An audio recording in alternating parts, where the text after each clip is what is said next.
dan kesempatan sehingga kita semua dapat berkumpul bersama dalam acara online yaitu via meeting Zoom, acara sos acara sosialisasi kegiatan program terapi grafologi yang insya Allah penuh berkah ini. Salawat dan salam mudah-mudahan tercurahkan kepada junjungan kita Nabi Muhammad Sallallahu Alaihi Wasallam yang mana beliau adalah Nabi yang membawa syafaat Allah dan mudah-mudahan kita selaku umatnya mendapatkan syafaat. Amin amin ya rabbal alamin. Sebagai pemandu acara tidak lain saya dapat membacakan susunan acara pada pagi hari ini. Acara pertama yaitu pembukaan, kemudian disusun pembacaan ayat suci Al-Quran yang memasuki acara kedua, dan acara yang ketiga yaitu sambutan kepala sekolah dan dilanjutkan yaitu sosialisasi kegiatan program terapi grafologi yang insya Allah akan dilaksanakan hari ini via online. Dan kemudian disusun acara yang kelima yaitu penutup. Untuk itu, marilah kita buka acara ini dengan bersama-sama membaca suratul Fatihah secara bersama-sama. A'udzu billahi minasyaitonir rajim. Bismillahirrahmanirrahim. Alhamdulillahi rabbil alamin. Ar-Rahmanir Maliki yaumiddin. Iyyaka na'budu wa iyyaka nasta'in. Ihdinas siratal mustaqim. Siratal ladzina an'amta 'alaihim ghairil maghdubi 'alaihim waladdallin. Amin. Kemudian kita lanjutkan.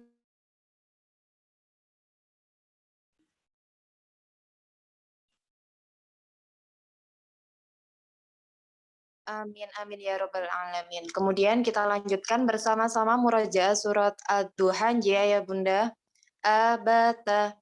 Bismillahirrahmanirrahim. Wadduhan wallayli idza ma wada'aka rabbuka wa ma qala wal akhiratu khairun laka minal ula alam وسوف يعطيك ربك فترضى ألم يجدك يتيما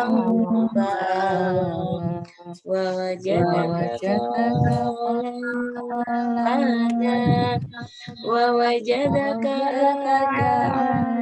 عائلا فأغنى اليتيم فلا تقهر وأما السائل فلا تنهر وأما بنعمة ربك فحدث.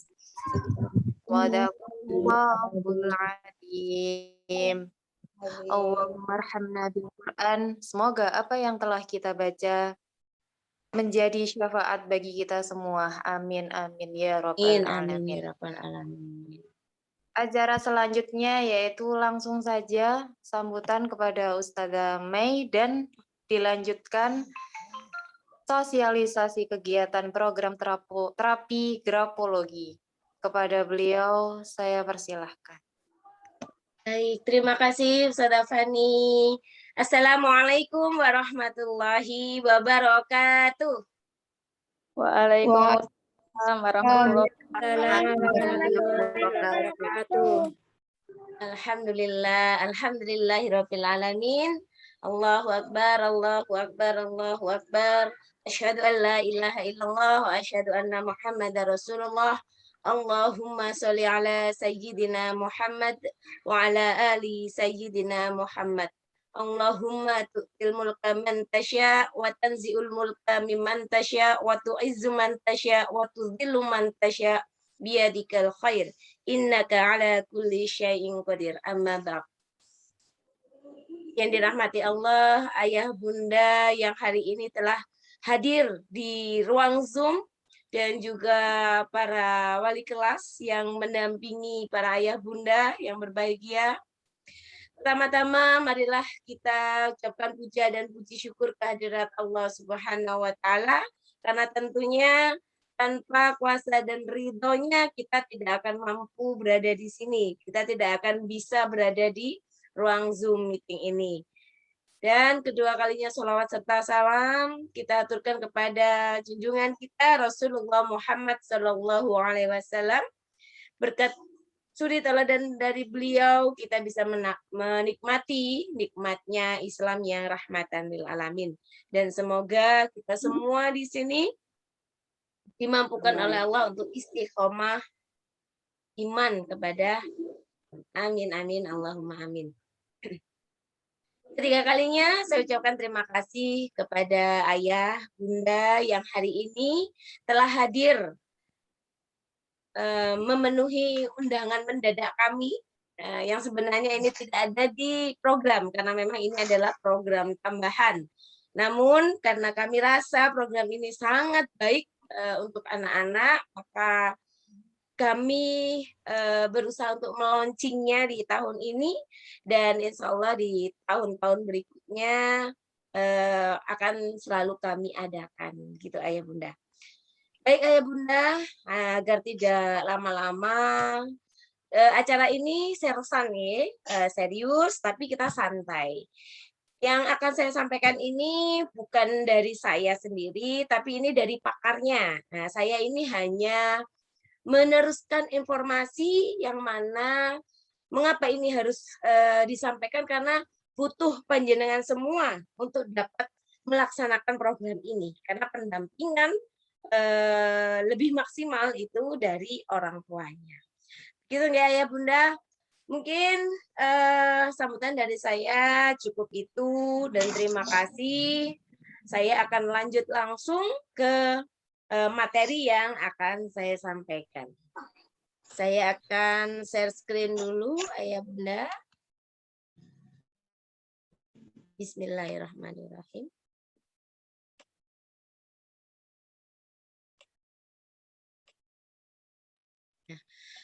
Nah, sudah bisa tampak nggih, ayah bunda?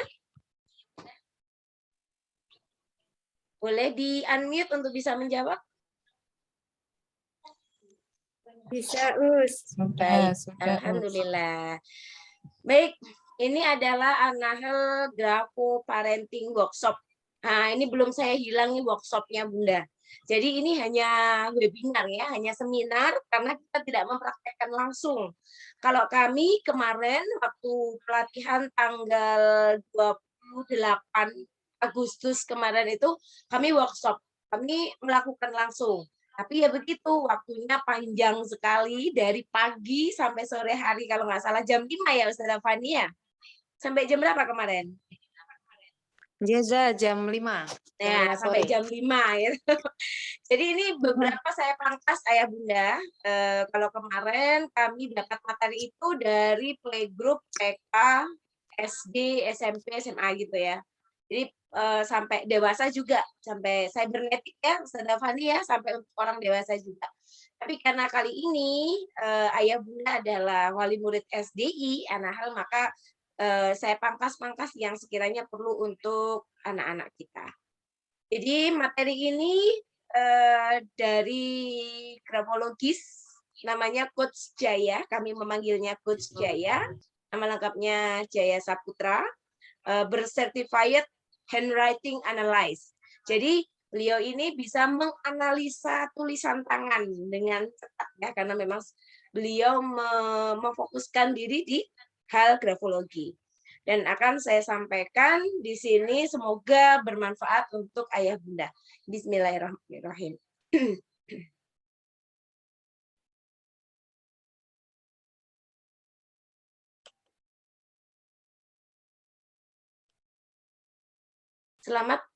Ayah Bunda, Ananda saat ini telah tergabung dalam gerakan Anak Indonesia Menulis. Dan ini adalah langkah awal kami untuk mewujudkan pembiasaan diri dalam menulis. Nah, nanti kenapa kok itu penting ada dalam materinya. Nah, pertama sebelum saya menyampaikan materi tentang bagaimana pentingnya tulisan itu, di sini saya sampaikan juga parenting style. Jadi gaya orang tua dalam mendidik anak itu seperti apa. Nanti dibatin saja ya. Oh, aku seperti ini, seperti ini. Nah, dibatin saja. Yang pertama ada 4 pola asuh orang tua, ya. 4 pola asuh orang tua. Yang pertama pola asuh penelantar. Yang kedua pola asuh otoriter. Yang ketiga pola asuh permisif. Yang keempat pola asuh demokratis. Ini berdasarkan bukunya Bomrin tahun 1967. Sudah lama sekali penelitian tentang pola asuh anak ini ya. Nah, pola asuh penelantar itu yang seperti apa? Ya, neglected. Jadi orang tua yang tipe ini itu pada umumnya memberikan waktu dan biaya yang sangat minim kepada anaknya. Bisa jadi itu karena terbatas, bisa jadi karena orang tuanya pelit, gitu ya. Nah, waktu mereka itu justru banyak digunakan untuk keperluan pribadi mereka, seperti bekerja. Kadang juga kendala biaya terlalu dihemat-hemat untuk anak-anak. Nah, termasuk dalam tipe ini itu adalah perilaku penelantar secara fisik dan psikis pada ibu yang depresi biasanya. Kenapa kok depresi? Karena terlalu banyak loadnya pekerjaan dan kurang bisa memanage waktu. Nah, ibu yang depresi pada umumnya tidak mampu memberikan perhatian fisik maupun psikis pada anak-anaknya. Ya, mudah-mudahan bunda-bunda yang di sini atau ayah-ayah yang di sini tidak termasuk dalam orang tua yang depresi. Okay? Nah, karakteristik anak dengan pola penelantar ini biasanya dia akan agresif, moody, impulsif, sering bolos, tidak mau ngalah, kurang bertanggung jawab, bermasalah dengan temannya. Jadi setiap bermain dengan teman dia selalu bermasalah. Kemudian kurang matang secara sosial. Dan self-esteem, harga diri yang rendah. Jadi karakter itu bisa jadi terbentuk karena pola asuh penelantar. Yang kedua, pola asuh otoriter. Bagaimana pola asuh otoriter itu? Nah, kalau yang ini cenderung menetapkan standar mutlak yang harus dituruti anak-anak. Nah, biasanya dibarengi nih dengan ancaman-ancaman. Kamu nanti kalau nggak nurut sama mama, nah, gitu. Tidak mau makan, kamu tidak akan mama ajak bicara. Nah, itu pola asuh otoriter. Nah, orang tua tipe ini juga cenderung memaksa, memerintah, menghukum, mengancam itu ya. Apabila anak-anaknya tidak mau melakukan apa yang dikatakan oleh orang tua. Maka orang tua tipe ini tidak segan untuk menghukum anak. Anaknya dimasukkan kamar mandi, anaknya kemudian dikunci di luar rumah, misalnya seperti itu ya.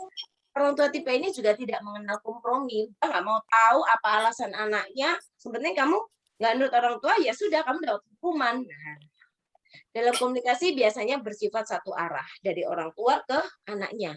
Orang tua cenderung tidak mau mendengar alasan apapun dari anaknya. Orang tua tipe ini tidak memerlukan umpan balik dari anaknya, mengerti dan mengenali anaknya itu seperti apa. Apa efeknya jika anak-anak kita asuh dengan pola asuh otoriter? Dia akan mudah cemas, akan ya, kemudian dia akan penakut, lebih jadi pendiam, dan sering menarik diri dari lingkungan sekitarnya dan tidak punya inisiatif dan justru akan gemar menentang, punya kepribadian yang lemah dan suka melanggar norma. Mudah-mudahan anak-anak kita tidak ada yang berkarakteristik seperti ini. Dan mudah-mudahan orang tua SD Nahl ini tidak ada yang berpola asuh otoriter. Yang ketiga, pola asuh permisif. Nah, ini juga bahaya. Kenapa? Pola asuh permisif ini atau pemanja ini biasanya memberikan pengawasan yang terlalu longgar. Justru memberikan kesempatan pada anaknya untuk melakukan sesuatu tanpa pengawasan yang cukup. Wes, dilepas begitu aja. Main HP di-los. Main di luar di-los. Malah tanpa pengawasan. Ya, maka mereka ini cenderung tidak menegur atau memperingatkan anak apabila anak sedang dalam bahaya. Misalnya anaknya naik-naik itu dibiarin aja. Dan sangat sedikit bimbingan yang diberikan oleh orang tua yang memiliki pola asuh permisif ini. Jadi anaknya nyebrang jalan dibiarin saja, anaknya naik tangga dibiarin saja, tidak diarahkan. Ya. Namun orang tua tipe ini malah biasanya yang bersifat hangat sehingga seringkali anak-anak suka, seneng dah. Dikit-dikit malah orang tuanya yang minta maaf.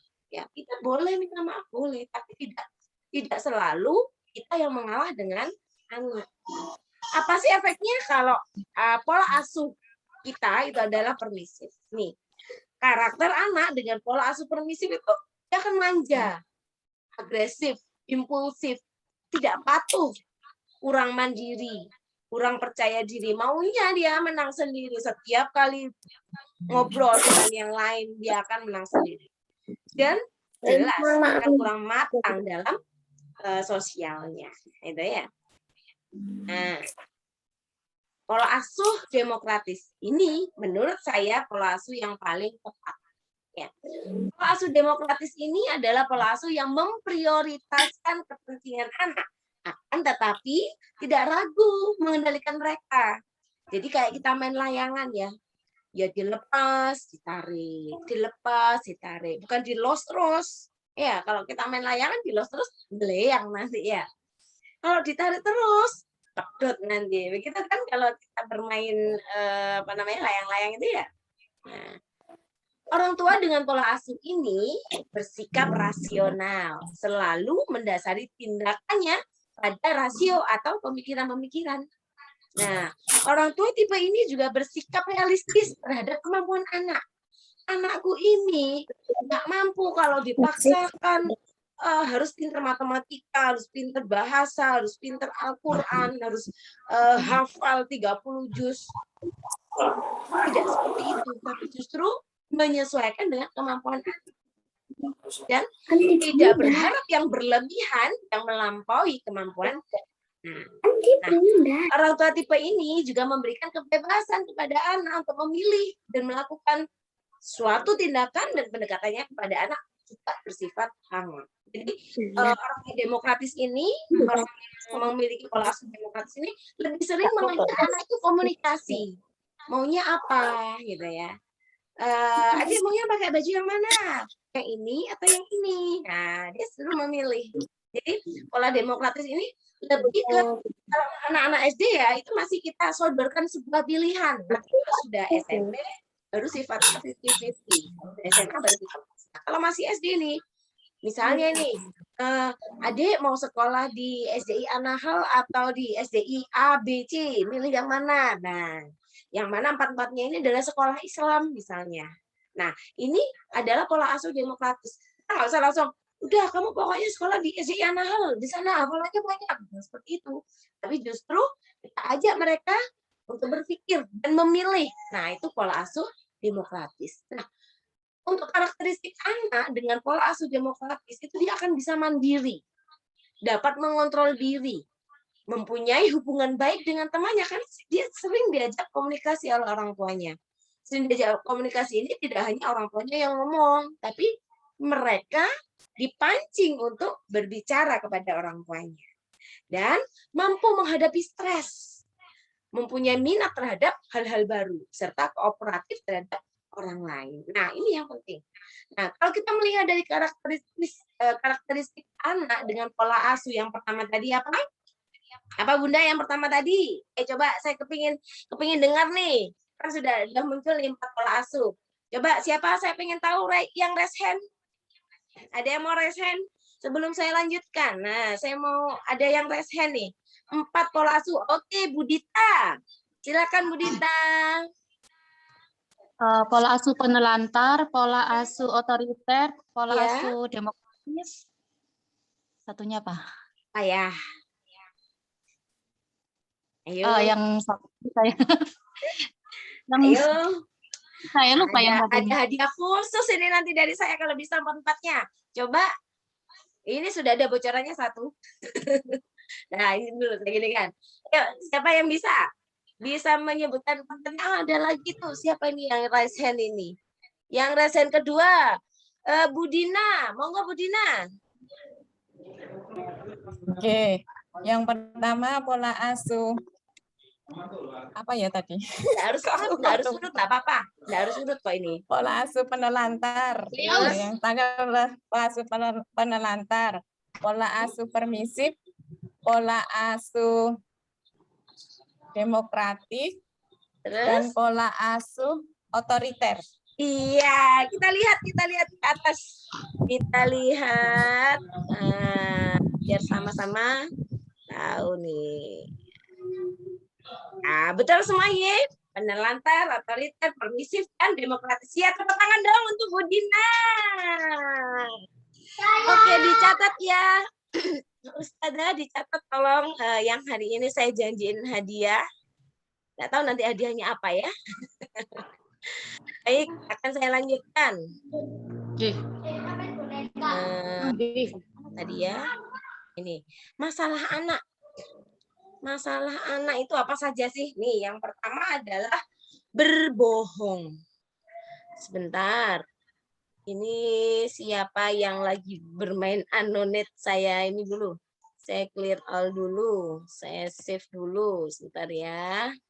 Ini paling-paling ini ada. Oke. Baik, yang berikutnya adalah masalah anak. Masalah anak ini apa saja? Yang pertama adalah berbohong. Nah, ini sering nih ya. Kadang anak bercerita bohong untuk mendapatkan perhatian. Sementara di lain waktu mereka berbohong untuk menghindari masalah. Nah, jika kebohongan tidak ditangani dengan tepat, maka berbohong itu bisa berubah menjadi kebiasaan. Bagi anak bohong itu gampang kok. Gitu. Tidak ada rasa bersalah pada diri anak kalau berbohong itu dibiarkan. Jadi pola mendidik anak yang jujur itu adalah yang demokratis tadi. Kalau misalnya dia sudah jujur, jangan dimarahi. Misal, dia memecahkan sesuatu nih. Dia lari-lari terus kemudian memecahkan vas bunga yang Bunda sangat kagumi dari dulu, sangat sayangi dari dulu, dia lari-lari terus pecahkan. Tapi Bunda nggak tahu. Kemudian Bunda pulang kali kantor, loh ini vas bunganya siapa yang pecah? Siapa yang mecahin? Anaknya sudah ngaku, saya Bun. Nah, Bundanya marah-marah, kamu itu nggak tahu tadi ini tuh harganya mahal. Nah, dari kejadian itu, ya si anak itu mikirnya pasti gini, besok aku nggak usah ngomong aja, nah, biar nggak dimarahin. Nah, jangan sampai terjadi. Kalau dia sudah mengaku, kasih tahu baik-baik. Nah, kok bisa? Vas bunganya jatuh gimana ceritanya? Nah, seperti itu dia akan cerita. Nah, dari sisi situ dia akan merasa aman, merasa tenang. Dia melakukan kejujuran, tidak dimarahin. Nah, itu hal yang sangat penting ditanamkan.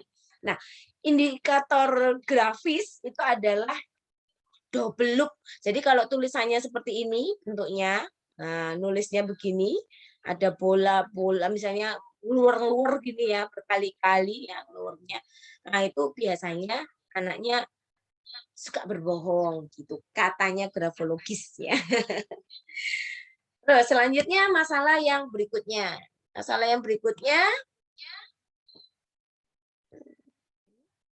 nah, agresif. Anak dikatakan agresif dengan rentang mulai dari melempar bukunya saat tidak mau mengerjakan PR, berkata kasar hingga melakukan kekerasan fisik pada orang lain. Nah, ini bisa jadi karena melihat orang tuanya, ya, Orang tuanya kalau marah-marah sering gebrak meja. Kamu itu deh. Nah, bisa seperti itu. Ya. Disuruh belajar dari tadi. Nah, kalau orang tua menunjukkan apa namanya pola asuh yang seperti itu, anak juga akan bisa berpengaruh. Ya. Kalau misalnya jenengan tidak pernah bentak-bentak anak ya, ya insya Allah juga nggak akan membentak kalau tidak melihat dari yang lain. Kalau misalnya dia membentak, jenengan sudah tidak pernah membentak, tinggal begini. Adik, emang mama pernah bentak-bentak adik kayak gitu? Gitu. Jadi saya biasanya kalau ngasih tahu si Dira tuh ya, Dira tuh kan kadang-kadang bentak-bentak nih. Adik, siapa yang ngajarin bentak-bentak kayak gitu? Dia langsung diem. Nah, artinya anak sekecil itu sudah bisa diajak komunikasi. Dan akhirnya dia minta maaf. Nah, ini ya, hal-hal seperti ini yang harus kita biasakan. Kalau seandainya sudah terlanjur nih sering marahin dengan nada tinggi, setelah marah-marah ketika dia mau tidur, apa yang dilakukan sebaiknya? Sambil mengelus kepalanya, maaf ya nak, tadi mama marah-marah, soalnya gini. Jadi jangan sampai membawa kenangan atau istilahnya memori emosi itu tadi ke anak-anak ketika anak-anak sudah tidur. Itu kayak udah macet gitu. Jadi sebelum tidur itu harus sudah kita bersihkan ya, ya, namanya orang tua kadang-kadang hilaf gitu. Ya, begitu nggih, Ayah Bunda? Sering tidak seperti itu? Ada yang begitu. Kalau memarahin anak-anak dengan nada tinggi. Coba yang tidak pernah memarahi anak-anak dengan nada tinggi. Angkat tangan dong. Raise hand. Saya pengen tahu yang tidak pernah sama sekali memarahin anak-anak dengan nada tinggi. Nggak ada, Us. Oh, nggak ada. Insya Allah. Direm ya, berusaha direm. Saya seperti ini juga belajar. Nah, nggak belajar.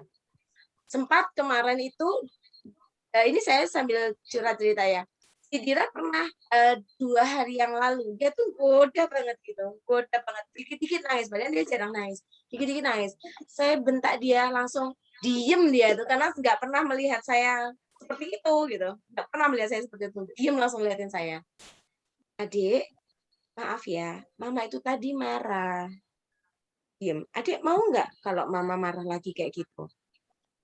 Nah, kalau gitu, adik besok kalau mama sudah bilang, Dek, mama repot sama papa aja. Adik harus mau ya. Udah gini. Nah, alhamdulillahnya besoknya waktu saya sudah tidur malam Jumat malam Sabtu. Dia kan masih main. Nah, kan sudah terbiasa kalau mau tidur dia ganti baju. Nah, itu biasanya dia rewel minta sama mamanya. Nah, saya lagi kondisi cuapek, saya bilang sama papanya. Alhamdulillahnya mancep. Apa yang saya sampaikan 1 hari sebelumnya itu mancep. Dia mau sikatan gosok gigi sama papanya, pakai baju sama papanya, mancep. Nah, artinya gini, bolehlah kita sekali-kali ya dengan nada tinggi, tapi jangan keseringan. Karena kalau sudah keseringan, anak itu jadi, alah biasa mamaku begitu. Pasti begitu. Tapi kalau kita jarang sekali seperti itu, dia akan, ini mamaku benar-benar marah nih gitu. Pasti seperti itu. Dan insya Allah dia akan nurut dengan apa yang kita sampaikan. Nah, anak yang agresif ini, Ayah Bunda, indikator grafisnya tulisannya kaku, terutama pada daerah bawah. Dan tekanan tulisannya itu kuat. Jadi istilahnya itu sampai tembus-tembus gitu ya. Seperti itu anak kalau agresif ya. Kaku itu gimana, Gus? Kaku. Iya, Kaku. Kaku tuh tulisannya kalau dilihat kaku gitu, enggak soft gitu loh. Oh. Tulisannya yang kelihatan kaku. Apakah ini berlaku untuk orang dewasa? Bisa jadi. ada kalau orang dewasa itu nanti ada materinya sendiri. Nah, baik yang berikutnya adalah nih, kurang konsentrasi. Nah, ini memang anak-anak usia anak-anak kita itu ya, SD kelas 1, 2, 3 itu di hal konsentrasi itu memang PR kita bersama. Walaupun ada anak yang sudah bisa konsentrasi di usia itu, tapi sangat jarang. Gitu. Nggak apa-apa, nanti ada terapinya. Nah, anak yang kurang konsentrasi ditunjukkan oleh beberapa kesalahan, seperti ketinggalan buku, kurang peduli pada informasi penting yang disampaikan guru, hanya mampu bertahan mendengarkan guru atau fokus dalam waktu yang pendek, entah itu cuma 10 menit, 20 menit, udah habis itu udah lewes gitu. Ini anak-anak SD ini harus benar-benar sudah teratur ya dalam konsentrasi ini. Indikator grafisnya seperti apa? Tulisannya dengan ukuran besar-besar. Satu halaman, satu baris itu paling hanya beberapa kata, besar-besar. Besar itu apa ya? Ukurannya kalau lebih dari 3 mili. Ya, itu besar berarti. Terus kemudian huruf I dan J-nya itu biasanya tanpa titik. Udah, kalau menurut seperti itu. Dan kehilangan banyak tanda baca. Apa berlaku untuk orang dewasa? Bisa jadi. Gitu ya. Oke, saya lanjutkan. Kalau saya ada ngomong ini enggak? Mari ini ada 50 slide. Menarik diri atau ekspresif. Anak-anak sendiri pada awalnya mungkin merasa tidak dimengerti. Dia mudah marah, tidak berharga, dan putus asa. Mereka mungkin merasa seperti tidak ada yang bisa memahami atau membantu mereka. Jadi mereka harus repot menjaga atau membangun pertemanan. Nah, anak-anak yang nggak ekspresif ini dia sukanya menyendiri pokoknya. Dia nggak ngurus temannya main-main, nggak peduli. Ini indikator grafisnya seperti apa? Kemiringannya ke kiri, jadi nulisnya gini. Dan ukurannya juga kecil. Nah, nanti bisa dianalisa sendiri ya. Kemarin ada tugas menulis itu, nanti bisa dianalisa. Nah, seberapa penting sih menulis bagi anak? Itu sebenarnya bukan bagi anak saja ya, ayo Bunda, bagi kita juga. Kita ini mungkin sudah termasuk zaman orang-orang yang jarang menulis, ngetik. Jadi sebenarnya yang dikatakan menulis dalam grafologi ini adalah menulis tangan. Menulis tangan. Termasuk saya sekarang sudah mulai lagi. Dulu sebelum ada laptop, sebelum ada HP, itu ya suka menulis diary, terus kemudian mengarang puisi, kemudian membuat cerpen, itu suka sekali saya dulu. Tapi setelah ada HP, laptop, jarang menulis. Ya, nanti kita biasakan bersama-sama ya. Beberapa penelitian yang dilakukan mengenai menulis dengan hubungan menulis dengan kerja otak. Ya, setelah diteliti dengan menggunakan mesin canggih seperti magnetic resonance imaging, didapat kesimpulan bahwa menulis bukan hanya cara untuk berkomunikasi, tetapi dapat meningkatkan kemampuan membangun atau menciptakan ide-ide dan dapat membantu mengembangkan motorik halus. Ini ada di The Wall Street Journal tahun 2001. Yang berikutnya, penelitian pada anak kelas 2, 4, dan 6 menunjukkan bahwa anak-anak dapat mengekspresikan ide dengan lebih baik, cepat, dan mengalir ketika menuliskan dengan tangan. Nah, dibandingkan dengan menggunakan keyboard. University of Washington. Nah, sama dengan kita sebenarnya. Kalau jenengan coba mengetik dengan menulis tangan itu memang akan lebih encer gitu rasanya kalau menulis tangan. Kemarin sudah langsung dipraktekkan. Terus beberapa penelitian yang dilakukan mengenai hubungan menulis dengan kerja otak ini, ada penelitian selama 1 tahun di Indiana University menunjukkan bahwa kegiatan menulis ternyata melibatkan kerja otak dengan sangat signifikan. Nah, sejumlah anak diundang untuk menggunakan alat scan berupa yang disebut functional MRI, menggunakan alat scan itu, terus kemudian mengetahui aktivitas saraf di dalam otak itu seperti apa.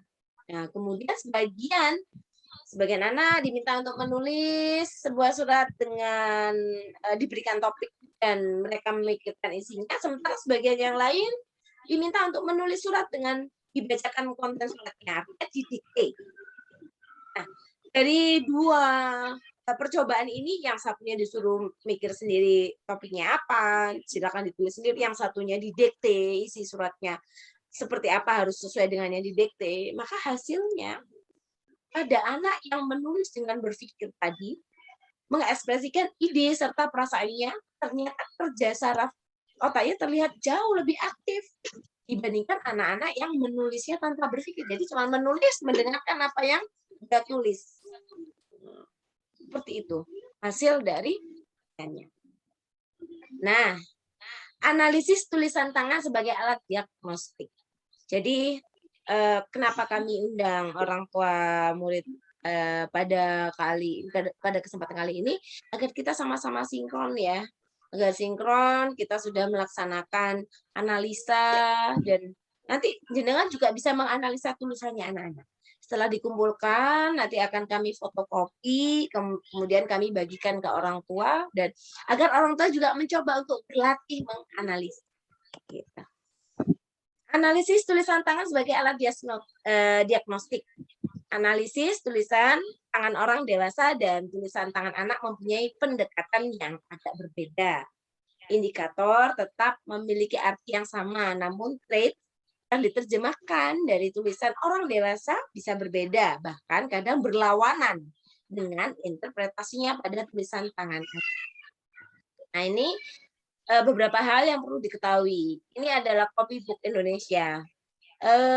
Ini kalau nggak salah dulu sudah pernah yang kelas 3 ya, sudah pernah diajari, dibagikan buku halus. Kalau nggak salah waktu itu. Kelas 2 dan kelas 1 sepertinya tidak ada pembagian buku halus karena memang tidak masuk dalam buku. Maksudnya itu biaya bukunya nggak ada beli buku halus, jadi harus beli buku sendiri gitu. Tapi kan kemarin sudah difotokopikan ya. Nah, usia dan tingkat pendidikan, malformasi, variasi, kejanggalan bentuk atau ketidaktahuan anak-anak, atau dewasa yang semi literate akan bentuk huruf yang sempurna atau benar. Nah, kematangan motorik, kegiatan menulis melibatkan hand-eye coordination dan fine muscle control, kita membutuhkan waktu untuk berkembang. Nah, karena setiap orang juga berbeda-beda ya kematangan motoriknya. Kesehatan fisik termasuk reaksi alergi. Kualitas tulisan akan terpengaruh saat kondisi kesehatan seseorang menurun. Jadi anak-anak misalnya yang lagi sakit itu bisa jadi tulisannya berbeda ketika dia sehat. Copybook Indonesia khususnya untuk menganalisa tulisan tangan anak pada usia sekolah. Tuh, makanya kemarin terapinya pakai itu. Nah, ini tahapan menulis pada anak. Ini yang saya tadi sampaikan. Yang TK tidak saya masukkan ya. Jadi langsung ke anak usia 6 sampai 7 tahun. Anak belajar untuk menulis huruf dengan urutan yang benar. Ukuran huruf besar dan cenderung semakin besar pada akhir kata. Tekanan tulisan kuat sebagai usaha syaraf dan otak untuk membentuk huruf dengan benar. Mulai mampu untuk mengombinasikan dalam kata dan kalimat yang sederhana. Itu usia dan anak. Nah, ini contohnya nih. Tulisannya besar-besar. Awalnya kecil, belakang-belakang besar. Jadi kalau kelas 1, kelas 2 tulisannya masih seperti ini, hal yang wajar. Gitu. Justru kalau tulisannya sudah rapi, itu kemarin Coach Jaya bilang, nah itu yang perlu diperhatikan, gitu katanya Coach Jaya. Nah, itu abnormal.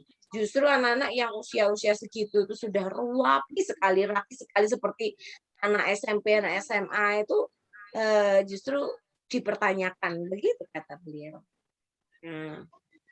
Nih, 8 sampai 9 tahun. Anak siap untuk mempelajari huruf dalam satu strip. Huruf mulai terbentuk sempurna karena perkembangan koordinasi gerakan syaraf, otot.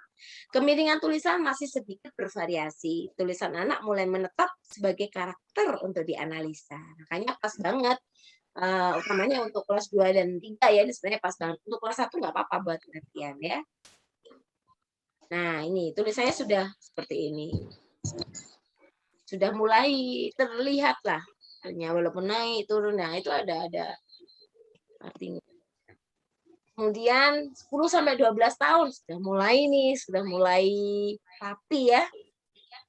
Tekanan tulisan mulai berpola, mulai terpola. Bentuk huruf bulat lebih mendominasi tulisan biasanya. Keunikan dalam tulisan mulai terlihat. Nah, akan memunculkan kecepatan tekanan dan bentuk huruf sesuai dengan. Nah, ini tahap 1 istilahnya ini. Saya kalau disuruh apa itu random scribbling, saya kemarin karena ini usia TK ya, saya nggak begitu memperhatikan karena saya konsentrasi ke yang SD aja gitu. Nah ini ayah bunda terapinya, bukan terapi ya, ini adalah awal dari analisanya. Nah, anak-anak disuruh menulis di kertas putih tanpa garis memang, dan harus memakai ballpoint. Makanya kemarin ballpoint juga kami sediakan biar sama semua. Bukan menyalin tulisan ya. Jadi merupakan esai pengalaman sendiri. Memang kemarin kami haruskan minimal setengah halaman. Kelas berapa ya kemarin?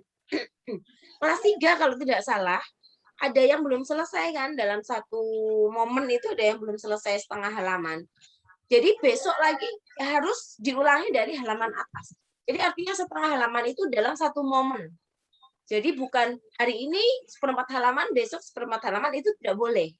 Jadi caranya memang setengah halaman itu dalam satu momen, dalam sekali momen itu. Gitu. Semakin banyak, semakin baik.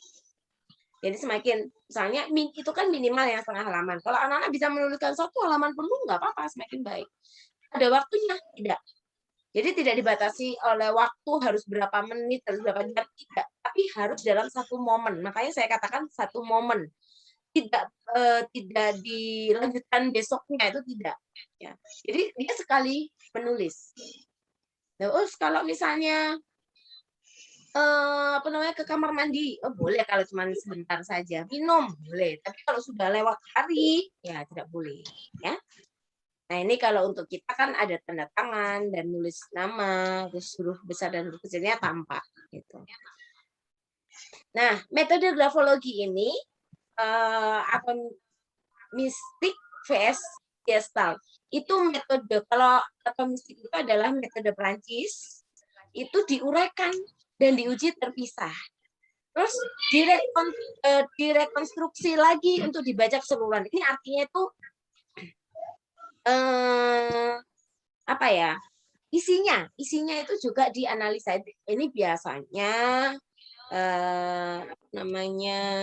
digunakan di USA, grafo analisis.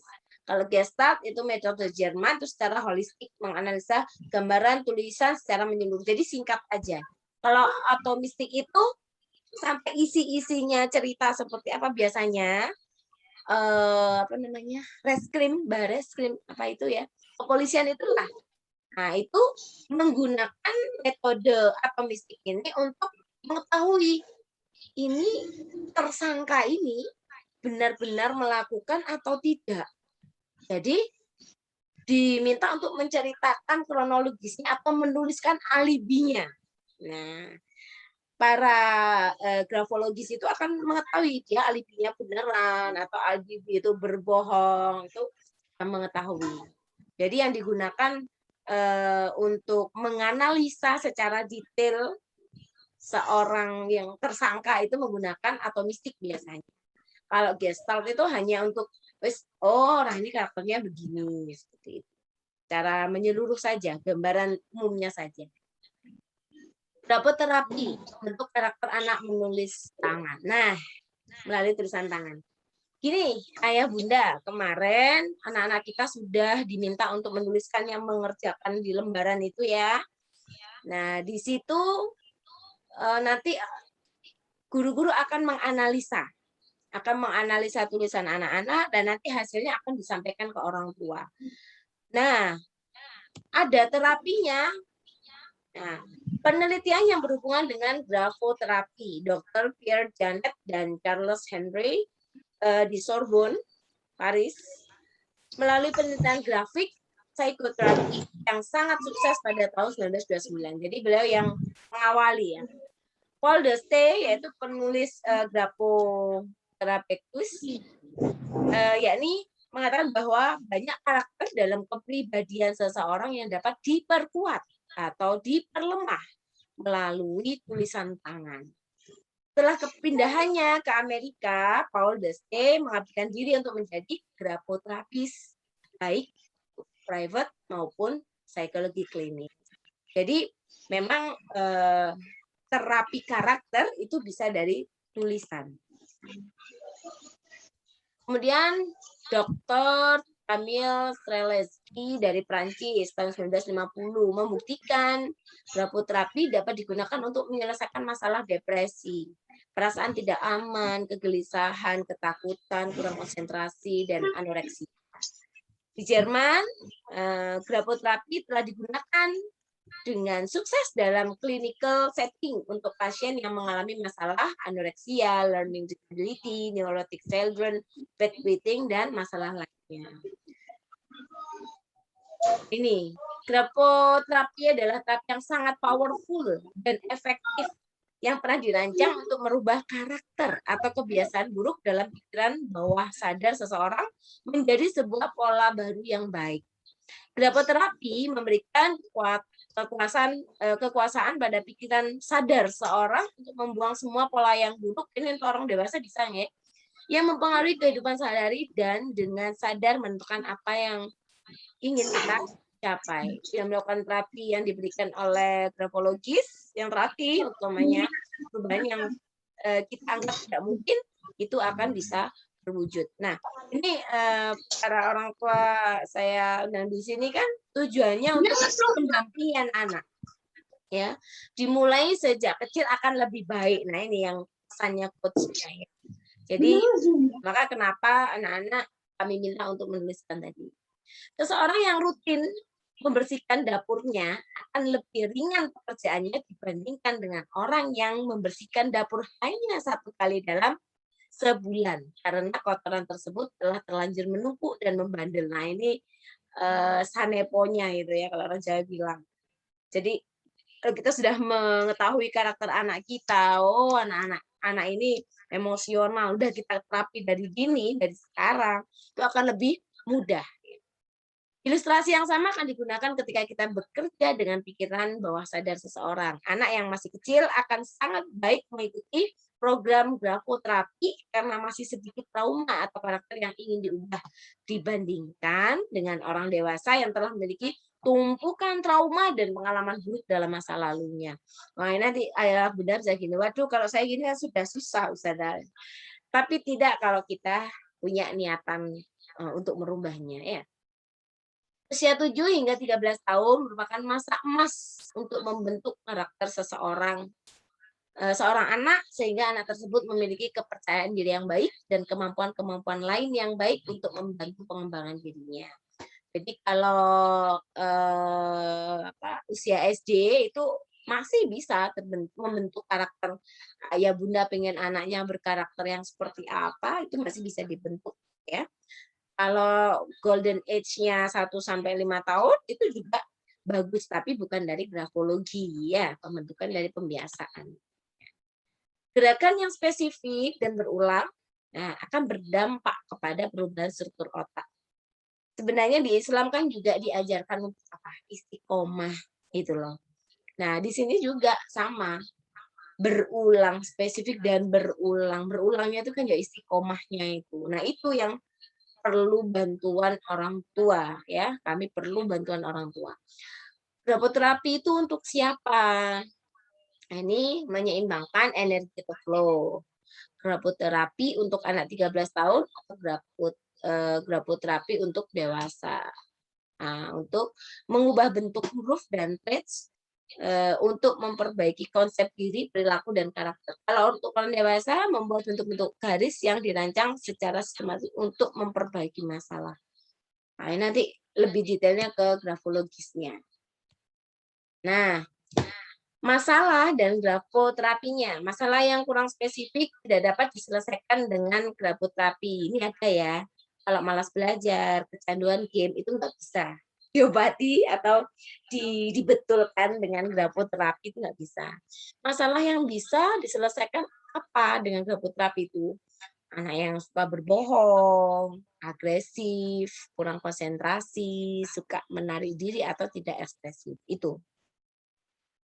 Nah, ciri tulisan anak dan masalahnya.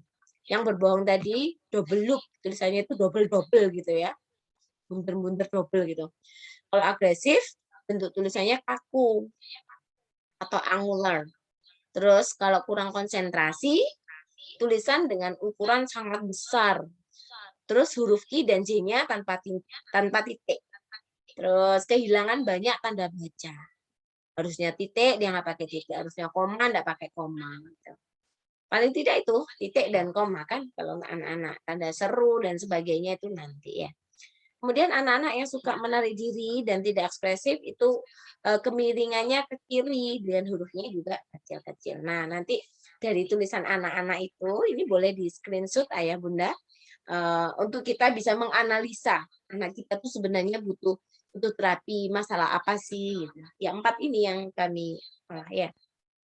Nah, langkah dalam grafoterapi. Yang pertama adalah analisis tulisan anak. Langkah pertama ini kita sudah lakukan kemarin ya. Ada yang belum kah? Ustadzah Fani, yang kelas 1 sudah semua ya? Kalau kelas 1 kebetulan kemarin waktu PTM jadi alhamdulillah sudah semua. Mungkin yang kelas 2 Ustadzah bantu menjawab nggih. Untuk yang kelas 2 kemarin ada beberapa yang belum mengumpulkan dan belum ambil. Ambil pulpen dan kertasnya. Dan kertasnya. Terus kelas 3 gimana Ustadzah Maya? Oke, kalau kelas 3 sudah semua Za, karena kan bareng sama TTM. Oh iya. Oke, baik.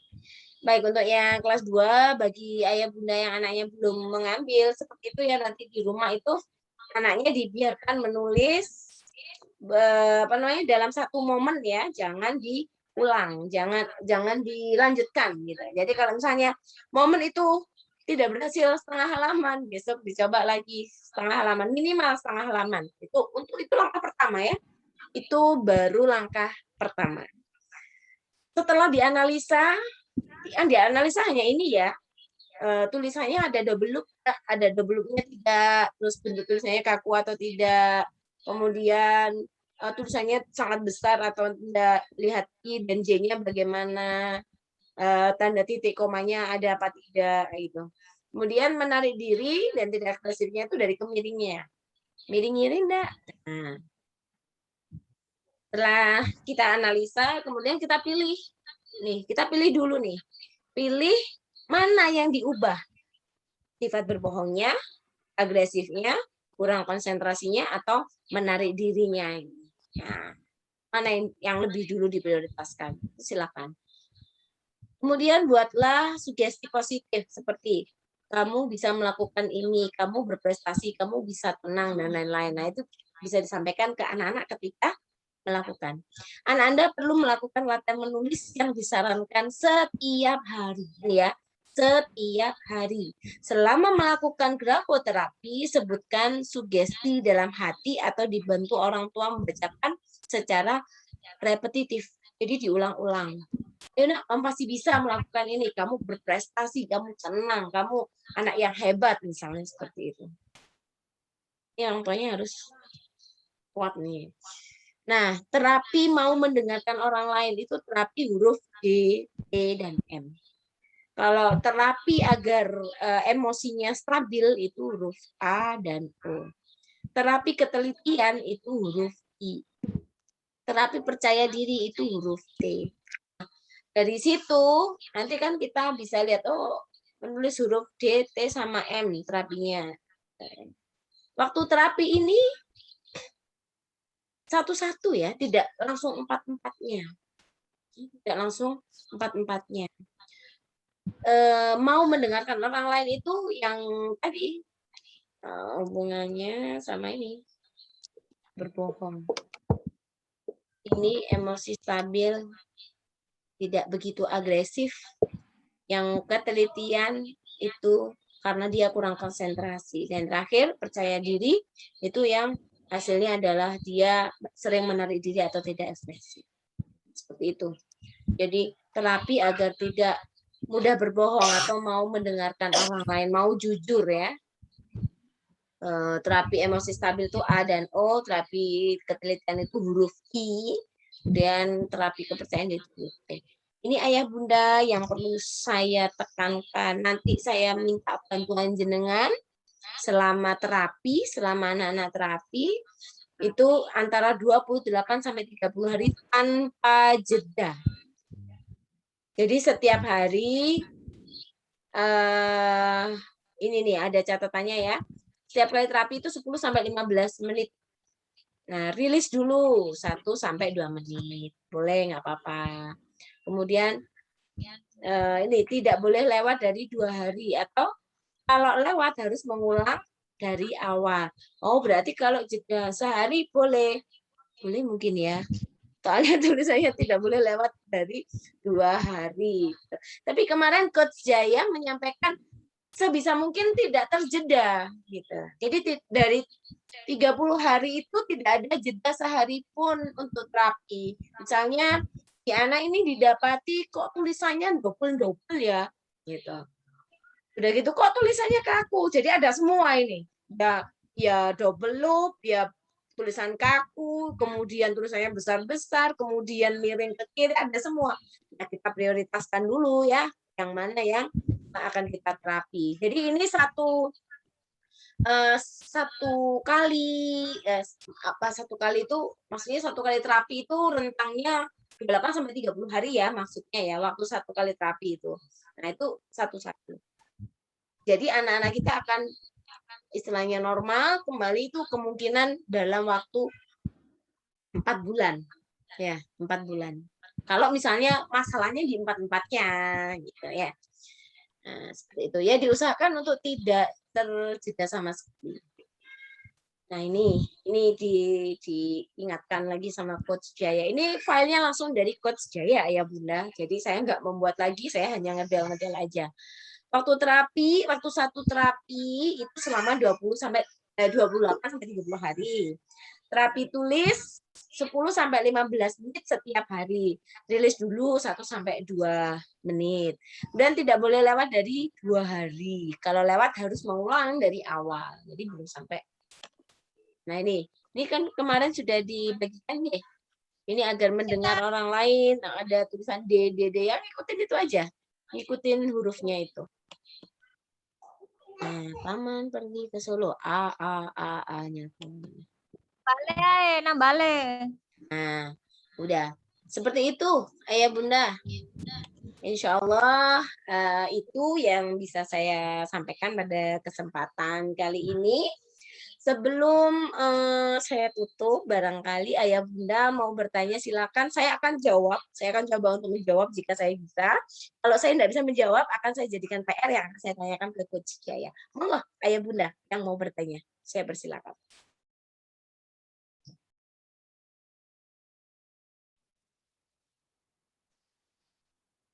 Ada yang mau bertanya? Kalau tidak ada, saya tutup. Pastinya jam 10. Sudah prediksi saya sekitar 1 jam. Sudah? Tidak ada yang ditanyakan, ayah bunda? Assalamualaikum, Us. Oh, waalaikumsalam. Iya, siapa ini ya? Saya mamanya Nurha dari kelas 1. Oh iya, sebentar bunda. Saya biar terlihat Nurha.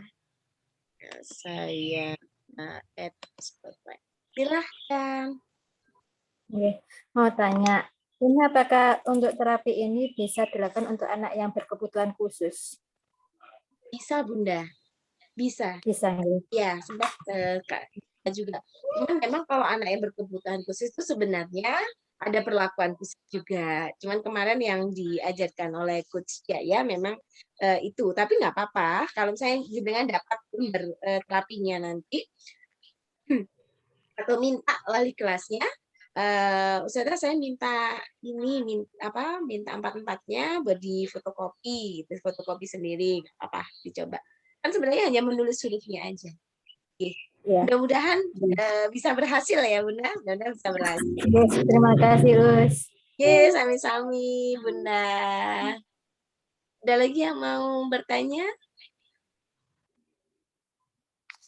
Bisa raise hand?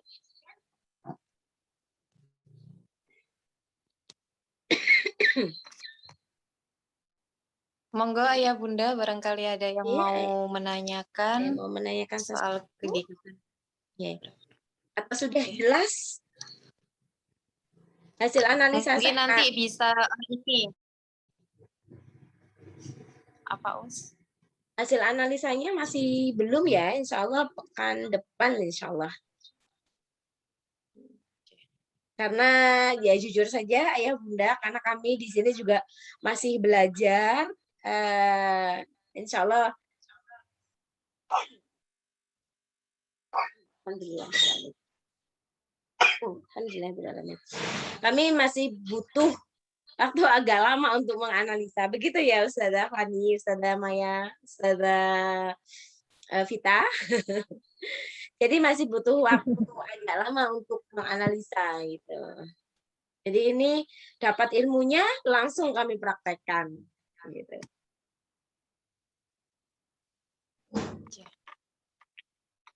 Bagaimana Ayah Bunda? Baik, alhamdulillah jika sudah sangat jelas dan tidak ada yang perlu ditanyakan. Kalau misalnya tiba-tiba nanti sudah acara ditutup, tiba-tiba jenengan punya pikiran, oh iya tadi kenapa nggak tanya begini ya? Monggo, silakan tanya di grup WM SDI ya, keluarga besar SDI Anahal boleh di situ. Jika kami tidak bisa menjawab, kami akan teruskan ke Coach Jaya untuk menanyakannya. Begitu Ayah Bunda, mungkin itu saja yang bisa saya bagikan dan saya sampaikan pada kesempatan hari ini. Mudah-mudahan ilmu ini bermanfaat untuk kita semua dan anak-anak kita tentunya. Dan mudah-mudahan niat baik kita diridhai oleh Allah Subhanahu wa taala. Dari saya sekali lagi saya ucapkan terima kasih banyak dan mohon maaf, jazakumullah khairan katsir wa afwan jidan. Saya akhiri, wassalamualaikum warahmatullahi wabarakatuh. Waalaikumsalam warahmatullahi wabarakatuh. Saya kembalikan ke Ustazah Fani. Beda. Terima kasih Ustazah Mei, Masya Allah. Alhamdulillah kami sampaikan jazakillah kepada Ustazah Mei atas penyampaian materi pada pagi hari ini. Untuk Ayah Bunda, barangkali ada yang mau ditanyakan via Japri, monggo, atau di grup keluarga besar SDI Anahal juga monggo, kami tunggu insya Allah. Untuk kemarin kelas 1 sama kelas 3 kan sudah praktik di itu nggak langsung waktu PTM. Barangkali Ayah Bunda pribadi yang ingin praktik langsung sama Ananda yang di rumah, monggo silakan. Nanti insya Allah kalau misalkan ada pertanyaan atau ada yang mau ditanyakan, insya Allah nanti akan kami jawab sebisa mungkin. Untuk yang kelas 2 mungkin kemarin ini nggak karena PTM-nya sudah duluan, jadi untuk prakteknya langsung di rumahnya masing-masing gitu. Alhamdulillahirabbil alamin. Ayah Bunda, kita sudah di penghujung acara, yakni acara penutup. Alhamdulillah, saya selaku pembawa acara mohon maaf yang sebesar-besarnya apabila ada perkataan yang kurang berkenan. Marilah kita tutup acara pada pagi hari ini dengan membaca Alhamdulillah, istighfar dan doa kafaratul majelis. Alhamdulillahirabbil alamin. Astagfirullahaladzim. Astagfirullahaladzim. Astagfirullahaladzim. Subhanakallahumma wa bihamdika asyhadu an la ilaha illa anta astaghfiruka wa atubu ilaik. Sekali lagi saya ucapkan jazakillah, jazakallah, jazakumullah khairan kasir kepada Ayah Bunda yang sudah meluangkan waktunya pada pagi hari ini. Kami tutup acara pada pagi hari ini. Wassalamualaikum warahmatullahi wabarakatuh. Waalaikumsalam warahmatullahi wabarakatuh.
Bukan gitu.